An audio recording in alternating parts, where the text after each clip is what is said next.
पण सुप्रिया सुळेंच्या आजच्या आंदोलनाच्या बातमीनं करूया। आज सुप्रिया सुळेंनी भोर तालुक्यातल्या बनेश्वर देवस्थानकडे जात असलेल्या रस्ता दुरुस्तीच्या मागणीसाठी उपोषण आंदोलन केलं।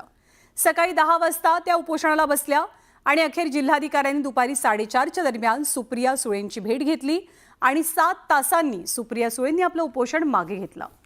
एका खासदाराला रस्ते दुरुस्तीच्या मागणीसाठी किंवा कामासाठी जिल्हाधिकारी कार्यालयाबाहेर 7 तास उपोषण करावं लागतं। त्यात त्या सुप्रिया सुळे असल्यामुळे राज्यभरात या आंदोलनाची जोरदार चर्चा झाली। तर दुसरीकडे सुप्रिया सुळेंच्या आंदोलनाबद्दल राज्याचे उपमुख्यमंत्री आणि पुण्याचे पालकमंत्री अजित पवारांनी खोचक टोला लगावलाय।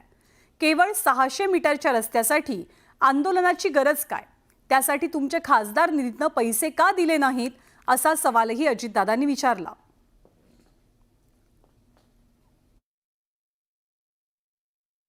खासदार उपोषण करून त्याच्यामध्ये स्टंट करताना पाहिलं जातं। नो कॉमेंट्स त्याच्या संदर्भात मी पण आज 35 वर्ष काम करतो, तुम्ही पण मला बघितलेलं आहे। 600 मीटरच्या रस्त्याकरता